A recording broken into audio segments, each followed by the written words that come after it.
एक दौर था आज से 20 साल पहले, जिस तरह मैंने इंट्रो में कहा कि टीचर को, मतलब मुझे अभी भी याद है सर, मैं 6ठी क्लास में था, मेरे वाल साहब यूएसए से एक घड़ी लेके आए। मैं एक दो दफ़ा पहले भी बता चुका हूँ, उस वक्त कैलकुलेटर वाली घड़ियाँ चलती थी। तो घड़ी, अब कलाई छोटी सी थी, घड़ी उल्टी हो गई ना, इस साइड पे उसका डायल आ गया। पाथ स्टडी के टीचर ने छड़ी मारी तो हाथ पीछे की और सीधी जाके घड़ी की स्क्रीन पे लगी। $125 की घड़ी पहले दिन पहन के गया, टूट गई। सही, यकीन करें कि जुबान से उफ तक नहीं निकले, ऐसे ही। आंखों से आंसू जारी, लेकिन उफ तक नहीं निकले। लेकिन आज क्या हो गया ऐसा कि टीचर का वो मुकाम भी खो गया, टीचर को रिस्पेक्ट भी मिलना बंद होगी। बच्चा समझते ही मैं फ़ी दे रहा हूँ, मैंने तो ख़रीद लिया, और टीचर भी कमर्शियल हो गए। तो ऐसा हुआ क्या सर, क्यों हम पीछे चले गए? दो काम हुए। एक तो उस्ताद ने अपना मकाम खुद खोया।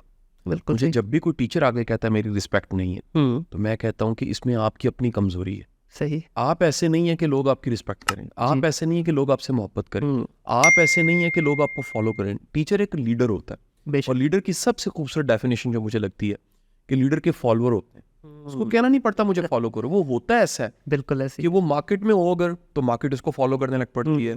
वो खानदान में हो, पूरा खानदान उसको फॉलो करने लग पड़ता है। मोहल्ले में अगर लीडर हो, सारे फॉलो करने लग पड़ते हैं। क्लासरूम में हो, अगर स्टूडेंट हो, फेलो हो, उसको सारे फॉलो करने लगते हैं। और टीचर हो अगर, तो सारे उसको फॉलो करते हैं, इंतजार करते हैं। बिल्कुल। मुझे ज़माने तालिब इल्मी याद है, हमारे एक उर्दू के उस्ताद थे कॉलेज में, सैफुल्लाह खालिद साहब। सैफुल्लाह खालिद साहब की क्लास में अगर मुनीर भाई अटेंडेंस एक्चुअल 40 लोग होने चाहिए, उनकी क्लास में 80 बच्चे बैठे होते क्या बात है, दूसरी क्लासों के बच्चे आ आ जाते थे। जाते थे। इस तरह मैंने यूनिवर्सिटी में पढ़ाया 2013 में, 14 में।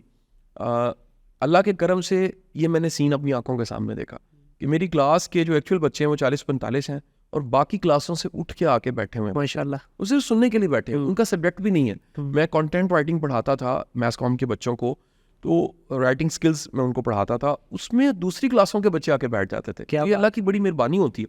एक तो टीचर वैसा नहीं रहा, सही। यानी उसने उस मकाम को टारगेट ही नहीं बनाया, सही। उस सर्वाइवल की जंग में फंस गए, और दूसरी तरफ आ जाते हैं सोसाइटी की तरफ। ये सब कुछ कमर्शियल हो गया। 30 साल पहले, 40 साल पहले जो हमारे गवर्नमेंट स्कूल्स थे, जो हमारे गवर्नमेंट कॉलेजेस थे, उनमें बड़े म्यारी टीचर्स आपको मिलते हैं। आज भी मैं आपको बड़ी खुशाइन बात बताऊं, मुझे अप्रिशिएट करना चाहिए, कुछ भी अच्छा हो रहा हो मैं देर नहीं लगाता। जी जी। मेरा बेटा एफसी कॉलेज में पढ़ रहा है, उसको किसी एकेडमी और किसी ट्यूशन सेंटर की जरूरत नहीं। हाँ बिल्कुल। यानी कॉलेज में पढ़ाने वाले इतने शानदार हैं, और वो इतना अच्छा पढ़ाते हैं कि बच्चे को शाम को किसी एकेडमी ट्यूशन में जाना नहीं पड़ता।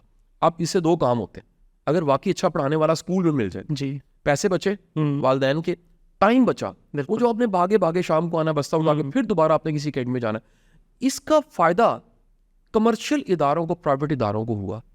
ठीक है। एकेडमी कल्चर, ट्यूशन कल्चर, ये बड़ा कॉमन हो गया। बिल्कुल।